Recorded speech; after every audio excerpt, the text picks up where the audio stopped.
My name is Jade Carter. I am 24 years old, and I live in a rundown apartment on the south side of the city.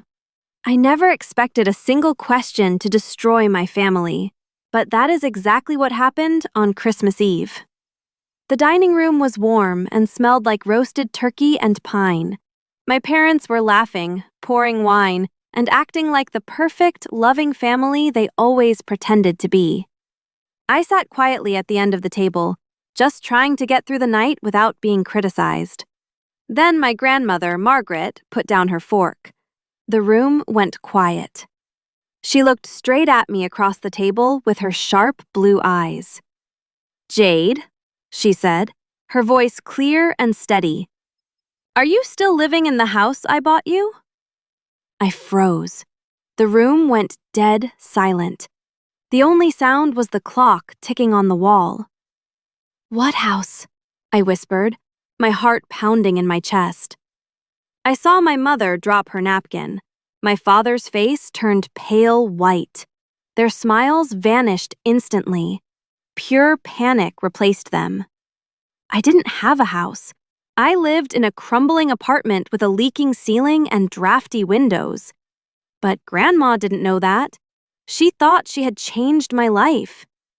In that silence, looking at my parents' terrified faces, I realized the terrifying truth.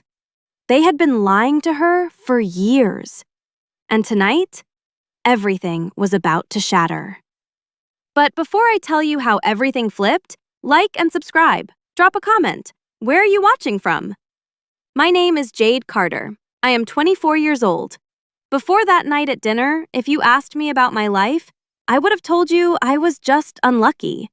I would have told you that some people are born to struggle and others are born to succeed, and I was just on the wrong side of the coin.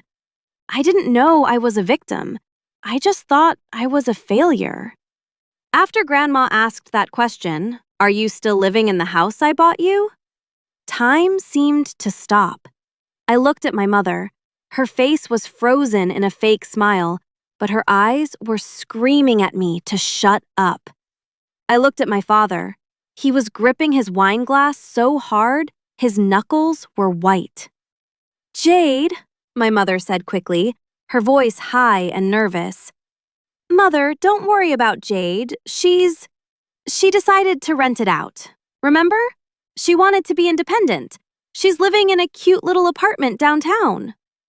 "Is that true?" Grandma asked, looking only at me. I couldn't speak. My throat felt dry. The word house was bouncing around in my head. To understand why I froze, you have to understand where I actually lived. I didn't live in a house. I didn't live in a cute little apartment. I lived in a building that should have been condemned 10 years ago.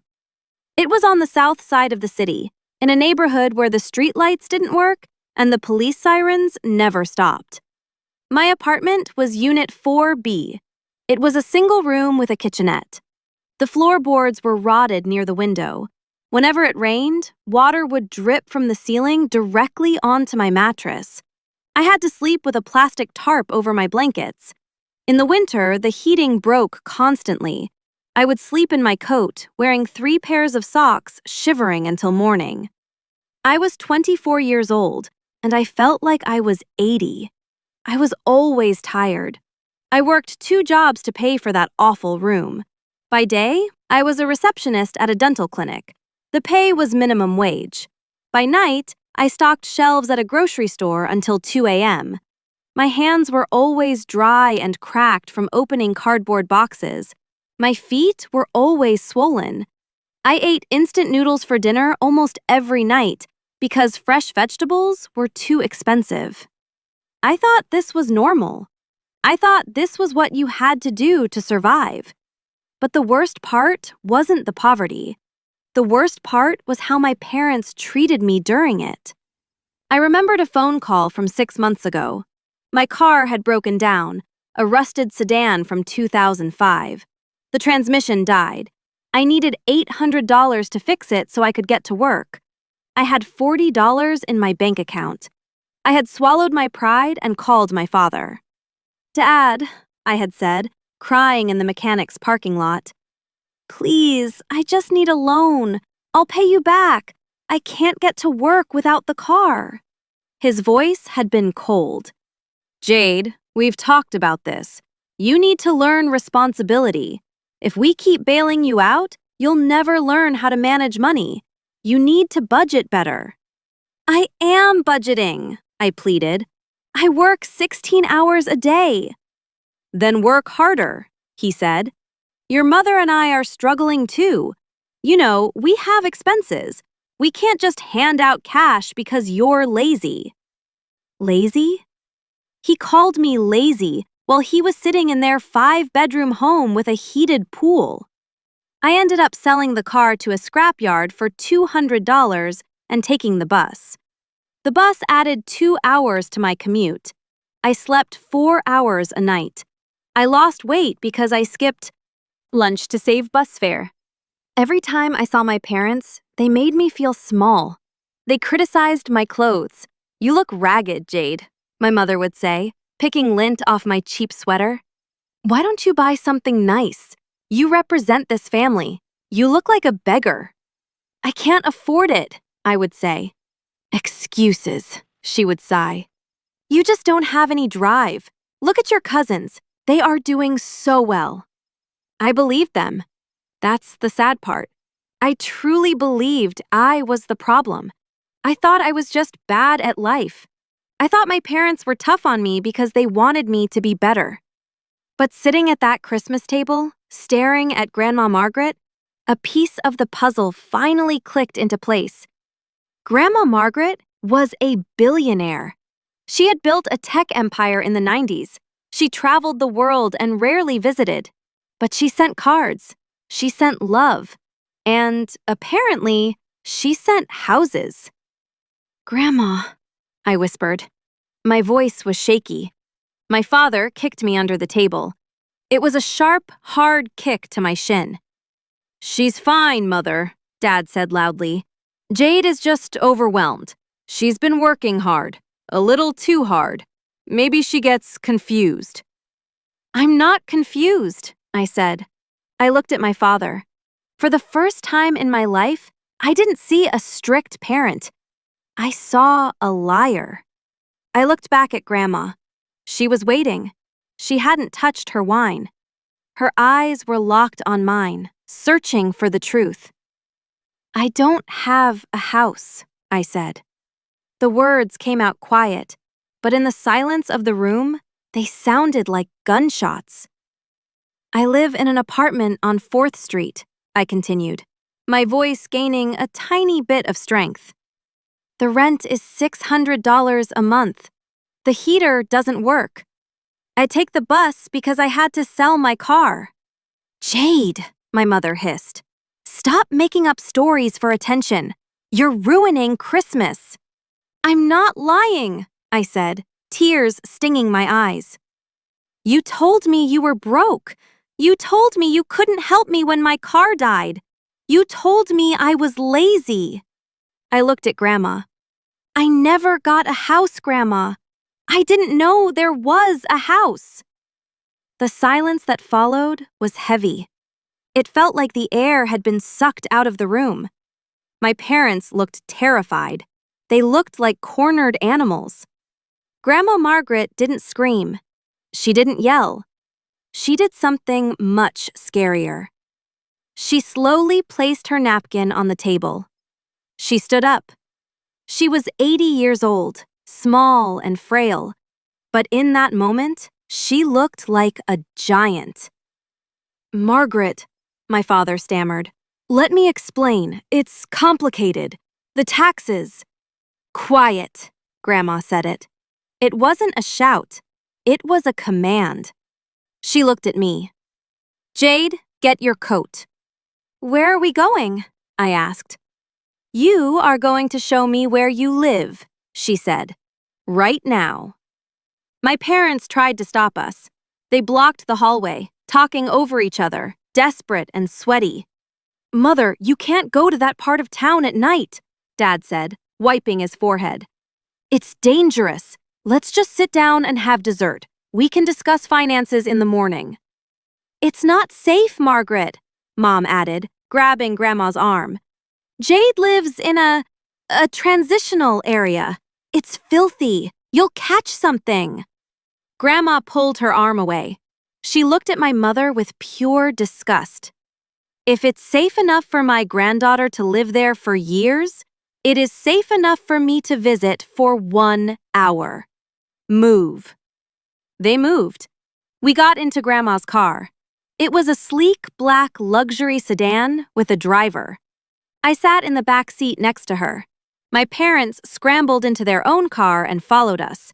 They weren't going to let us be alone if they could help it. The drive took 40 minutes. We left the gated community with the manicured lawns and bright Christmas lights. We drove onto the highway, then took the exit that everyone avoided. The scenery changed. The clean sidewalks disappeared. We passed abandoned warehouses, liquor stores with bars on the windows, and piles of trash on the curbs. Grandma looked out the window. She didn't say a word, but I saw her hand trembling on her lap.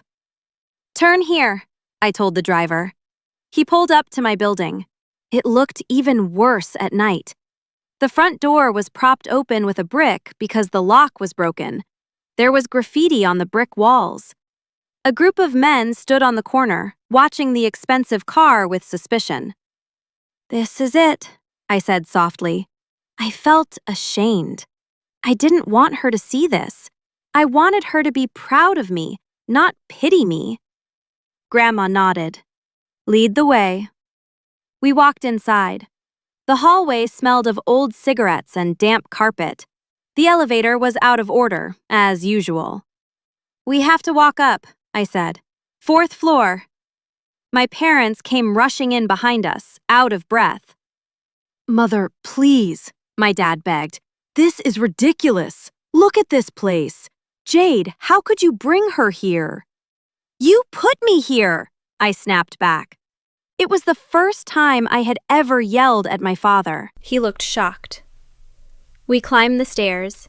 Grandma moved slowly, gripping the railing. I worried she might fall, but she was determined.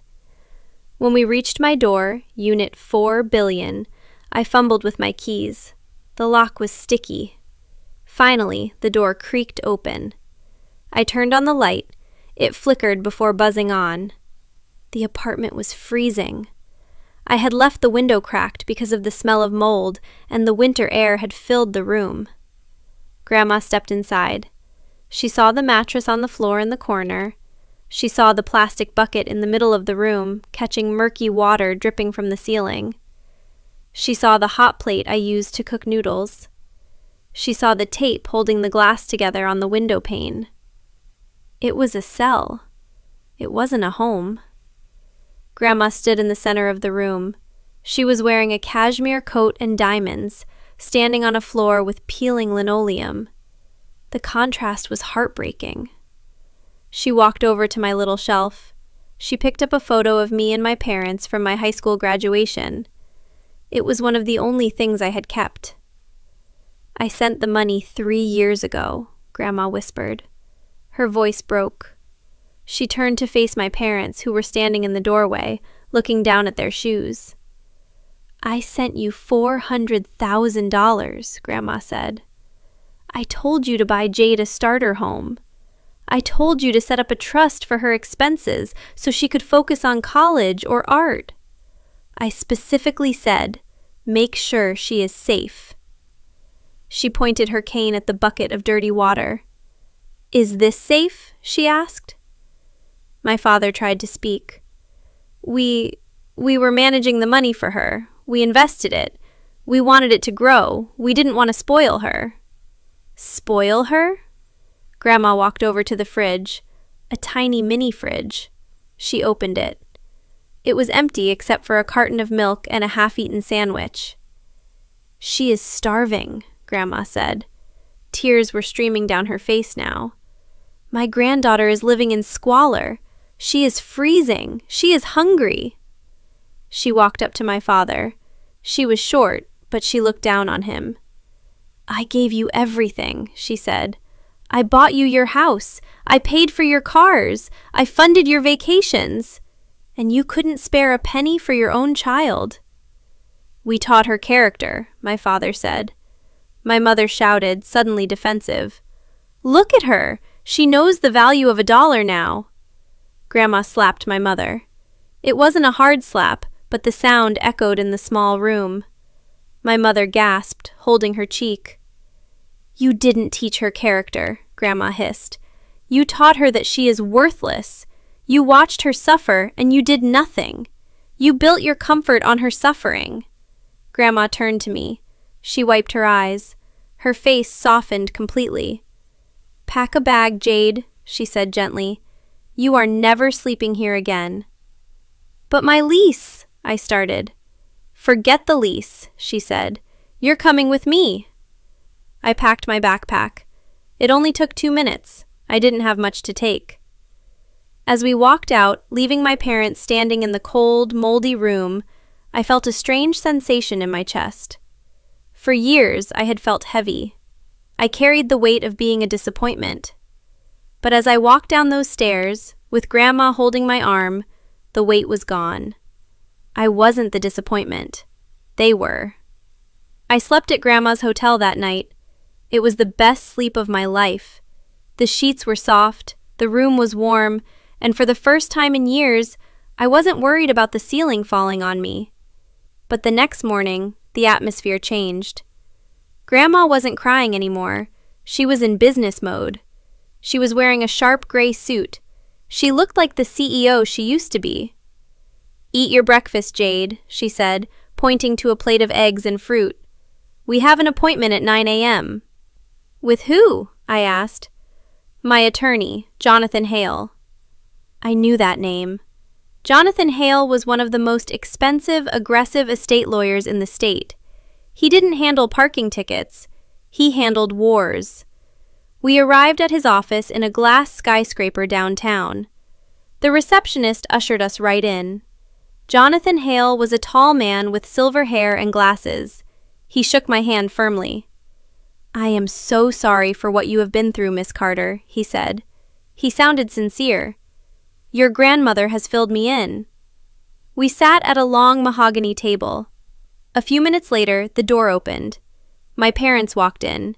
They looked terrible. My father had bags under his eyes. My mother's hair was messy. They looked like they hadn't slept. When they saw me, my mother shot me a glare of pure hatred, but she quickly hid it when she saw the lawyer. Jonathan, my dad said, putting on a fake, friendly voice. Good to see you. I'm sure we can clear up this misunderstanding quickly. My mother is just being a bit dramatic. Sit down, Robert, Jonathan said coldly. He didn't stand up to greet them. My parents sat on the opposite side of the table. It felt like a trial. Let's look at the facts, Jonathan said. He opened a thick file folder. 3 years ago, Margaret Carter transferred $400,000 to a joint account held by Robert and Linda Carter. The memo on the transfer clearly stated, Jade's Housing Trust. He slid a piece of paper across the table. It was a bank record. I saw the number. $400,000. I felt sick. $400,000. I could have bought a house. I could have gone to college without loans. I could have eaten fresh food. I could have fixed my car. We have that money, my father lied. It's in a high-yield savings account. We were waiting for Jade to be mature enough to handle it. Jonathan didn't blink. He pulled out another paper. No, Robert, you don't have it. Jonathan adjusted his glasses. I had my forensic accountant run a trace on the funds this morning. The money stayed in the joint account for exactly 3 days. On January 12th, Jonathan read, a wire transfer of $385,000 was made to Blue Water Realty. My mother let out a small whimper. Blue Water Realty, Jonathan continued, is the agency that sold your lake house on Lake Erie. The room spun. The lake house. I knew that place. My parents had bought it 3 years ago. They told me it was an investment. They told me they had saved for 20 years to buy it. They spent every summer weekend there. They threw parties there. They posted photos of it on Facebook. Photos of them drinking champagne on the deck. photos of the sunset over the water. They never invited me. Not once. When I asked if I could come up for a weekend to get away from the city heat, they told me no. "It's not ready for guests," they said. Or, "We need alone time." They were partying in my house. "You stole it," I whispered. "We didn't steal it," my father shouted, slamming his hand on the table. "We are a family. What belongs to the family belongs to everyone. We bought an asset that will appreciate in value for Jade one day." "You put the deed in your own names," Jonathan said calmly. "Jade is not on the title. If you died tomorrow, the house would go to your creditors, not her. You didn't buy an asset for her. You bought a vacation home for yourselves using her inheritance." "We needed a place to relax," my mother yelled. "Do you know how much stress we are under? We deserve nice things too. Jade is young. She can handle a rough apartment. It builds character. We are in our 50s. We need comfort." I stared at her. "You let me freeze," I said. "Mom, I didn't have heat last winter. I slept in my coat. You knew that. You came to the lake house and turned on the fireplace while I was freezing." "You're being dramatic," she spat at me. Grandma stood up. She looked at Jonathan. "Show them the rest," she said. Jonathan nodded. He reached into the folder and pulled out a stack of photos and receipts. He spread them out on the table like a deck of cards. "It wasn't just the house," Jonathan said. He pointed to a receipt. "May 4th, $12,000. Custom Italian marble countertops for the lake house kitchen." He pointed to another. "June 15th, $8,000. A new jet ski." July 2nd, $5,000. A private catered party for the 4th of July. I looked at the receipts. I saw the dates. On June 15th, the day they bought the jet ski, I had called them crying because I had a tooth infection and couldn't afford the dentist. I needed $200 for antibiotics and an extraction. They told me they were tight on cash and I should rinse with salt water. I lost the tooth. On July 2nd, the day they spent $5,000 on a party, I was sitting in my dark apartment, eating peanut butter from a spoon because I had run out of money for groceries until payday. Every receipt was a slap in the face. Every dollar they spent was a moment I had suffered. "This is embezzlement," Jonathan said. "Plain and simple. You took funds entrusted to you for a beneficiary and used them for personal gain." "We are her parents," my father roared. His face was purple. "You can't embezzle from your own daughter. We possess rights. We raised her. We fed her for 18 years. She owes us." "She owes you nothing," Grandma yelled back. Her voice was like steel. "You brought her into this world. That was your choice. You are responsible for her. She is not an investment bank for your midlife crisis." My father stood up, looming over the table. "I will not sit here and be lectured. We did what was best for the family image. People expect the Carters to have a certain lifestyle. We couldn't let everyone know we were struggling. We saved the family name." "No," Grandma said quietly. "You sacrificed my granddaughter to save your ego."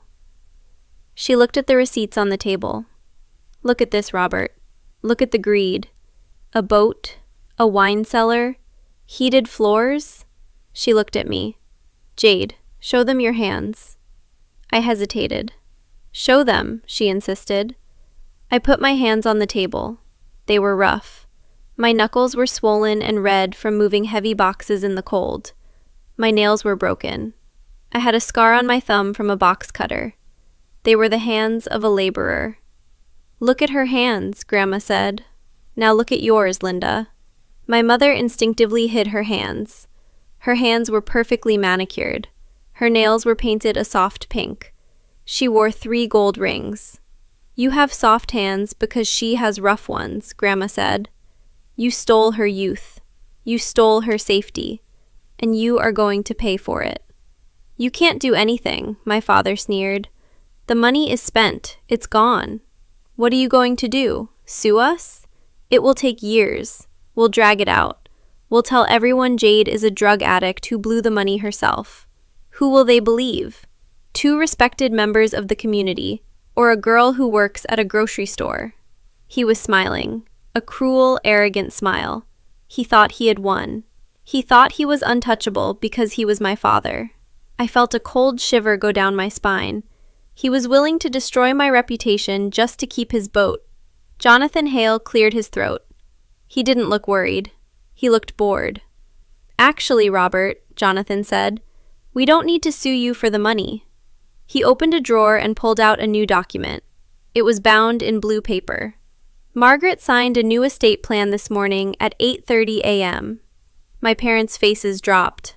The arrogance vanished. "What?" my mother whispered. "Previously," Jonathan explained, "you two were the sole beneficiaries of Margaret's estate. When she passed, you were set to inherit approximately $50 million, plus her real estate holdings."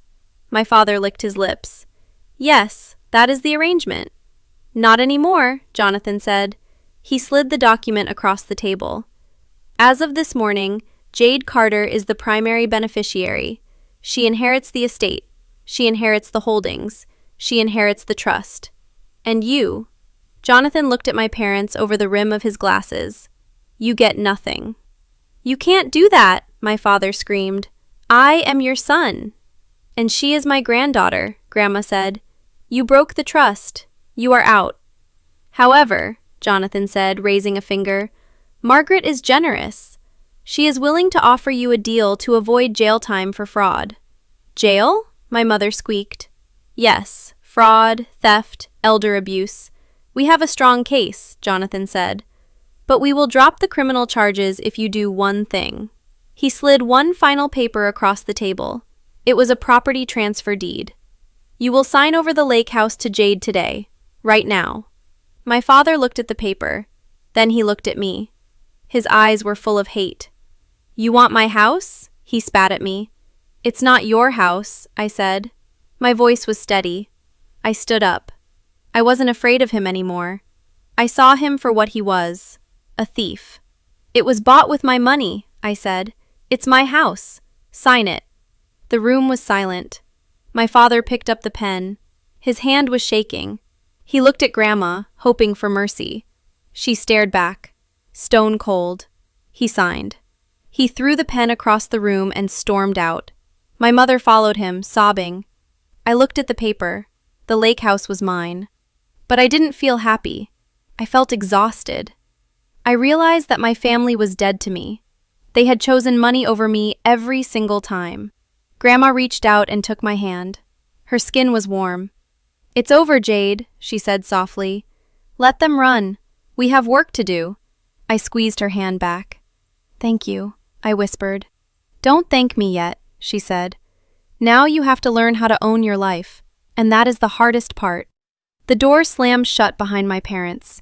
The sound echoed in the large conference room. Then there was silence. For a long time, nobody moved. I stared at the heavy wooden door. I kept expecting them to burst back in.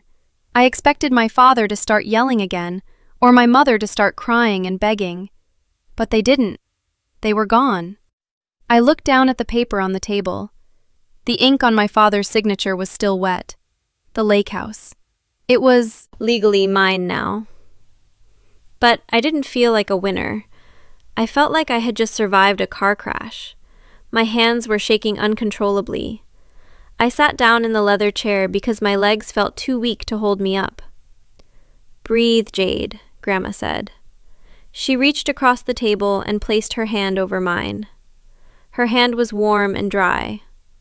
"Just breathe." I took a deep breath. "They hate me," I whispered. "My own parents hate me." "They don't hate you," Grandma said firmly. "They hate themselves, and they hate that they got caught. There is a difference." Jonathan Hale, the lawyer, cleared his throat. He was stacking the papers into neat piles. He looked calm, like this was just another Tuesday for him. For him, it was paperwork.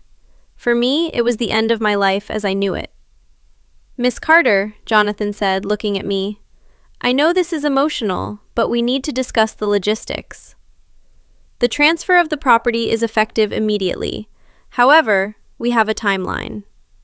"A timeline?" I asked. Yes, he said. Your parents have personal belongings in the lake house. We cannot simply lock them out today without giving them a chance to collect their things. That would give them legal grounds to sue us for conversion of property. We need to be smarter than them. He pulled out a calendar. We will give them 7 days, Jonathan said. 7 days to vacate the premises. They must remove all personal effects. They are not allowed to remove appliances, fixtures, or furniture, as those were purchased with the trust funds and are now considered part of the asset recovery. I will have a security team present to ensure they don't strip the copper wiring or smash the windows. Security team? I asked. Is that necessary? With people like this? Jonathan nodded. Absolutely. When narcissists lose control, they tend to break things. We won't let them break your house. Then Jonathan opened the second folder, the thick one, the estate plan. Now, he said, let's talk about the future. The lake house is just the beginning. He opened the file. It was full of spreadsheets and lists of numbers. Margaret has restructured her entire estate, Jonathan explained. Previously, your father was the executor and the beneficiary. He was set to control everything: the family foundation, the real estate portfolio, the stocks. Jonathan looked at me seriously. That is all gone for him. You are now the sole heir, but I want you to understand what that means. It's not just money, it's responsibility. He pointed to a line on the paper. This is a trust fund that activates today, he said. It is designed to replace the stolen housing fund. It contains enough to cover your living expenses, your education if you choose to go back, and the maintenance of the lake house. You will never have to work a night shift at a grocery store again, unless you want to. I stared at the numbers. They were too big to understand. I don't know how to manage money, I said. Honestly, I've never had more than $50 in my pocket at one time. I know, Grandma said. That is why Jonathan will help you, and I will teach you. We aren't just giving you cash, Jade. We are giving you freedom. But freedom is scary when you've been in a cage your whole life. I looked at Grandma. She looked tired. This fight had taken a lot out of her. She was 82 years old, and she had just cut her own son out of her life to save me. Why? I asked her. Why did you do all this? You could have just given me some money and left it alone. Grandma looked at me. Her eyes were sad. Because I made a mistake, she said. I thought if I gave your father money, he would be generous. I thought if I made his life easy, he would be a good father. I was wrong. I enabled him. I created a monster. She squeezed my hand. I can't fix him, Jade. It's too late for him. But I can fix this for you. I can make sure the cycle stops with you. You are the only honest person left in this family. I felt tears run down my face. I wasn't used to being called honest. I was used to being called lazy. I was used to being called a burden. Thank you, I whispered. Don't thank me, she said again. Just promise me one thing. Anything, I said. Don't become them, she said. Don't let the money make you hard. Don't let it make you cruel. Stay, Jade. I promise, I said. Jonathan stood up. Okay, the paperwork is filed. The countdown starts now. You have 7 days before the house is yours. I suggest you stay at the hotel with Margaret until then. It's not safe for you to go back to your apartment. I nodded. I didn't want to go back to that moldy room anyway. As we walked out of the office, I felt different. I was wearing the same cheap coat.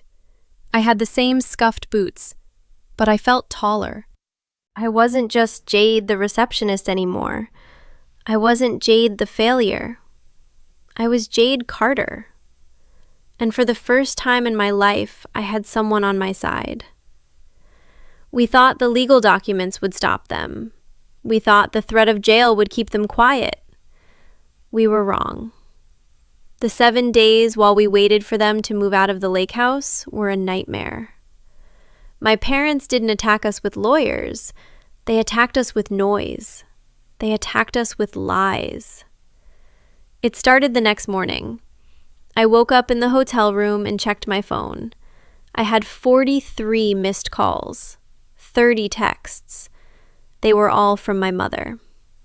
Text 1. How could you do this to us after everything we sacrificed? Text 2. You are a thief. You manipulated a senile old woman. Text 3. Call me right now or I am calling the police. Text 4. You are dead to me. I felt sick. My stomach twisted into knots. I wanted to turn the phone off, but I couldn't stop reading. Then the social media posts started. My father posted a long status on Facebook. He didn't mention the embezzlement. He didn't mention the stolen money. He wrote, "Please pray for our family. Our daughter Jade has been struggling with severe mental health issues and addiction. She has taken advantage of my elderly mother's confusion to cut us off. We are heartbroken. We only wanted to help her, but she has turned against us. It is a tragedy when children lose their way." The comments were flooding in. "So sorry to hear this, Robert. Addiction is a terrible disease. Stay strong." I always knew something was off with her. She looked so messy last Christmas. They were destroying my reputation. They were painting me as a drug addict to cover their own crimes. They wanted to make sure that if I told the truth, nobody would believe me. "Don't look at it," Grandma said. She took the phone out of my hand. "Everyone believes them," I said, my voice shaking. "My cousins, my aunts, our neighbors, they all think I'm a monster." "Let them talk," Grandma said calmly. "The truth has receipts. Lies only have noise. When the dust settles, the people who matter will know the truth. The rest don't deserve your time." But it got worse. On the third day, I had to go back to my apartment to get the rest of my clothes. Grandma wanted to send movers, but I insisted on going myself.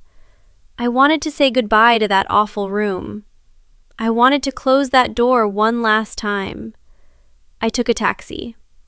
I walked up the 4 flights of stairs. When I got to my door, it was already open. My heart stopped. The lock was busted. I stepped inside. The apartment had been tossed. My clothes were thrown everywhere. My mattress was slashed. The few books I owned were torn apart. And standing in the middle of the room was my father. He looked unhinged. His eyes were red. He smelled like whiskey. He was holding a black trash bag. "Dad," I whispered. He spun around. When he saw me, his face twisted into a sneer. "You," he growled, "the little princess." "What are you doing?" I asked. I stayed near the door, ready to run. "Get out of my apartment." "Your apartment?" He laughed. It was a scary, hollow sound. "You don't have anything, Jade. You are nothing. You think because you got Grandma to sign a paper, you're special? You're just an ungrateful brat." He kicked my bucket of water across the room. Dirty water splashed everywhere. "I came to get my money," he said. "I know you have it. Grandma gave you cash, didn't she? Where is it?" "She didn't give me cash," I said. "She paid the lawyers. Leave, Dad, please." He took a step toward me. He looked big and dangerous. I realized in that moment that he wasn't looking at his daughter. He was looking at an enemy. "You ruined my life," he shouted. "I'm going to lose the club membership. I'm going to lose the cars. Do you know how embarrassing that is? Do you know what my friends will say?" "I don't care about your friends," I yelled back. "I cared about eating. I cared about having heat. You stole from me to impress people who don't even like you." He lunged at me. I flinched, raising my hands to protect my face. But he didn't hit me. A cane came down hard on his shoulder. Whack! My father yelled and stumbled back. Grandma was standing in the doorway behind me. I hadn't heard her come up the stairs. She was out of breath, her face pale, but she was holding her heavy wooden cane like a weapon. The driver, A large man named Frank was standing right behind her. "Get away from her," Grandma hissed. She looked like a lioness. "If you touch her, Robert, I will have you arrested tonight. I won't wait for the deal. I will put you in a cell myself." My father rubbed his shoulder. He looked at Frank, the driver, who was cracking his knuckles. He realized he was outnumbered. "You chose her over me," my father said to Grandma. He sounded like a hurt child.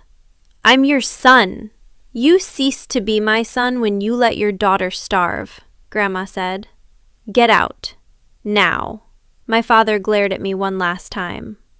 "You'll regret this, Jade. You can't survive on your own. You'll come crawling back." He pushed past us and ran down the stairs. I was shaking. I leaned against the wall and slid down to the floor. I started to cry. It was too much. The violence, the hate, the fear. Grandma sat down on the dirty floor next to me. She didn't care about her expensive coat. She put her arm around me. "He can't hurt you anymore," she said. "I promise. He is a coward. Cowards only attack when they think you're weak. You aren't weak anymore." "I don't feel strong," I sobbed. "Strength isn't about not crying," Grandma said. "Strength is shaking apart and still standing your ground. You stood up to him. You told him the truth. That is strength." We left the apartment that day. We left the slashed mattress and the broken books. I didn't take anything. I realized that everything in that room was part of a life I wanted to forget. "Let's go," I said. "I'm ready." The next few weeks were a blur of legal battles and silence. My parents tried one last desperate move. They filed an emergency injunction to stop the transfer of the lake house. They claimed Grandma was mentally incompetent. They claimed I had undue influence over her. It was a weak legal move, a Hail Mary. We went to court. I had to wear a suit Grandma bought me. I felt like an imposter, but I kept my head up. The judge was a stern woman with glasses. She looked at the evidence. She looked at the receipts of the jet ski and the marble countertops. She looked at the medical report from Grandma's doctor that proved she was perfectly sane. Then she looked at my parents. "Mr. and Mrs. Carter," the judge said, "this is one of the most egregious cases of financial abuse I have seen in my courtroom. You misappropriated funds intended for your daughter's welfare. You are lucky that Miss Carter is not pressing criminal charges. The injunction is denied. The transfer stands. Case closed." My father slumped in his chair. My mother started weeping loudly, trying to get sympathy. The judge ignored her. It was over. The lake house was mine. But the real reversal wasn't in the courtroom. It was in the silence that followed. My parents lost everything. Without Grandma's money, they couldn't afford their lifestyle. The bank foreclosed on their main house within 2 months. They had taken out second and third mortgages to pay for their parties, expecting to inherit Grandma's millions eventually. When that inheritance vanished, their house of cards collapsed. They had to move into a small rental apartment. It was ironic. It was nicer than the one I had lived in, but for them, it was a dungeon. They lost their friends. The rumors spread. Not the lies they told about me, the truth about what they did. People talk. Wealthy circles are small. Once everyone knew they had stolen from their daughter and their mother, the invitations stopped coming. I blocked their numbers. I blocked their emails. But one letter got through. About a month after the court case, I received a letter in the mail. The handwriting was my mother's. I sat on the edge of my bed in the hotel room and stared at the envelope. I almost threw it away. But curiosity got the best of me. I opened it. "Dear Jade, I am writing this because I want you to know that we forgive you." I stopped reading. I laughed out loud. It was a bitter, angry laugh. They forgave me. "We know you were manipulated by the lawyers. We know you didn't mean to hurt us. We are your parents. We love you. We are struggling right now. Dad is depressed. He can't find work. We are living in a terrible place. If you have any heart left, you will help us. We don't need the lake house back, but maybe you could help with our rent, just for a few months until we get back on our feet. Please, Jade, be the bigger person. Love, Mom." There was no apology. No, "I'm sorry we let you freeze." No, "I'm sorry we stole your money." Just manipulation. Just a demand for money wrapped in fake love. They still thought I was the same Jade. They thought I was desperate for their approval. They thought if they said, "We love you," I would open my wallet. I walked over to the trash can. I didn't burn the letter. I didn't tear it into tiny pieces in a rage. That would have required too much emotion. I just dropped it in the bin. "No," I said to the empty room. "I am choosing myself now." I went downstairs to find Grandma. She was drinking tea in the lobby. "Grandma," I said, "I'm ready to go to the lake house." She smiled. "The cleaners are finished. The locks are changed. It's waiting for you." "Good," I said. "And Grandma, I need to change my phone number again." "Why?" she asked. "Because the past keeps calling," I said, "and I don't want to answer anymore." That afternoon I went to the bank. I set up my own accounts. I met with a financial advisor. I learned about budgets. Not how to budget for noodles, but how to budget for a future. I realized that power isn't just about money. Power is about access. My parents used to have access to me. They could hurt me because I let them in. I let them make me feel small. Now, I was closing the gate. They were on the outside. I was on the inside. And for the first time, the inside felt safe. The drive to the lake house took 3 hours. It was a beautiful drive, winding through pine forests and past small towns. When I pulled into the driveway, I gasped. I had seen pictures on Facebook, but seeing it in person was different. It was a sprawling house made of cedar and stone, sitting right on the edge of a massive blue lake. There were huge windows that reflected the sky. There was a large deck that wrapped around the back. It was a palace, and it was mine. I parked my new car, a sensible, safe SUV that didn't break down, and walked to the front door.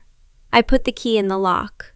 It turned smoothly. No sticking, no jiggling. I stepped inside. The house was empty. My parents had taken their furniture, which was fine by me. I didn't want their bad energy in my home. The rooms were big and open. The floors were polished wood. The best part was the silence. It wasn't the scary silence of my apartment, where I was waiting for a rat to scurry or a neighbor to scream. It was a peaceful silence. It was the sound of wind in the trees and water lapping against the dock. I walked through every room. I saw the kitchen with the marble countertops they had bought with my dental money. I ran my hand over the cool stone. It was beautiful, but it made me sad. I decided right then that I would learn to cook.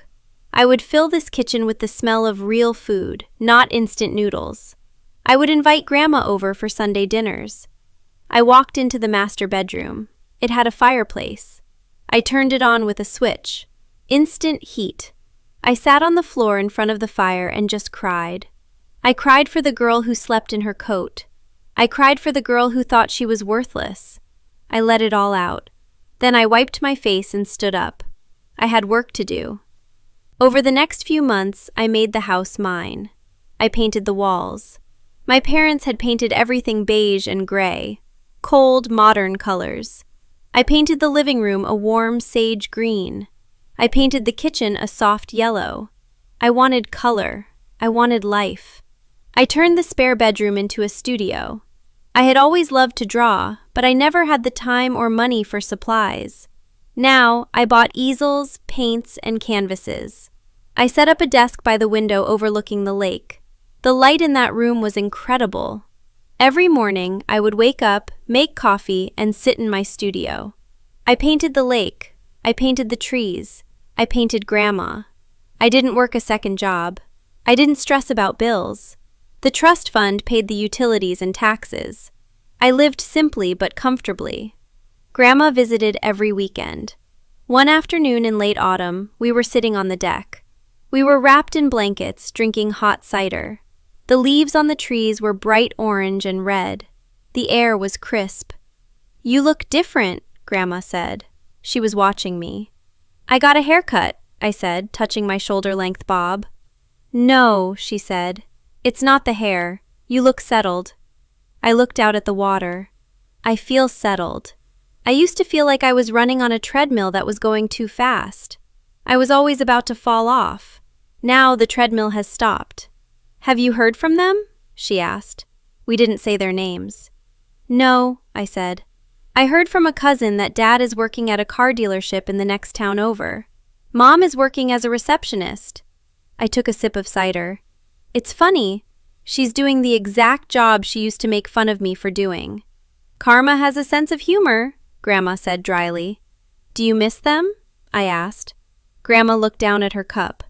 I miss the idea of them. I miss the family I wanted to have. But I don't miss the lies. And I certainly don't miss seeing you in pain. She reached over and patted my knee. You survived what they caused, Jade. That is strength. You took a house that was built on betrayal, and you turned it into a home. I am so proud of you. I smiled. I couldn't have done it without you. We saved each other, she said. We sat there until the sun went down, watching the light fade over the water. For the first time in my life, I wasn't afraid of the dark. I knew the heat would stay on. I knew the roof wouldn't leak. I knew I was safe. Winter came early that year. I remember the first snowfall. I was in the kitchen making soup. I looked out the window and saw big white flakes drifting down from the sky. They landed on the deck and the frozen ground. In my old apartment, snow meant misery. It meant drafts, wet socks, and higher electric bills I couldn't pay. But here, snow was magic. I put on my boots and my coat, a warm wool coat that Grandma had bought me. I wrapped a thick scarf around my neck. It was Grandma's scarf, soft and smelling of lavender. I walked out onto the deck. The world was completely silent. The snow absorbed all the sound. The lake was frozen over, a sheet of white ice. The pine trees were dusted with white powder. I walked down to the edge of the dock. The cold air filled my lungs, but it didn't hurt. It felt clean. I thought about my parents. I wondered if they were warm. I hoped they were. I didn't hate them anymore. Hate takes too much energy. I just felt distant from them. They were like characters in a sad movie I had watched a long time ago. They didn't have power over me. I thought about the girl I used to be. The girl who apologized for existing. The girl who made herself small so she wouldn't be a target. I wished I could go back and hug her. I wished I could tell her, hold on, it gets better. You aren't crazy. You are just surrounded by people who are broken. I looked at the house behind me. The lights were on in the living room. It looked warm and inviting. It was my house. I had reclaimed it. I had taken the symbol of their greed and turned it into my sanctuary. I realized that peace didn't arrive with a loud bang. It didn't come with fireworks or a marching band. Peace arrived softly. It arrived like the snowfall on the still water. It arrived in the quiet moments, painting in my studio, drinking coffee by the window, sleeping without fear. I wrapped the scarf tighter around me. I'm safe now, I whispered to the wind. The wind didn't answer. It just blew the snow around me, gentle and cold. I stood there for a long time, just breathing. I was 25 years old. I had a whole life ahead of me. A life that belonged to me and only me. I turned around and walked back toward the house. I stamped the snow off my boots on the mat. I opened the door and stepped into the warmth. I closed the door firmly behind me, locking out the cold, locking out the past. I was home.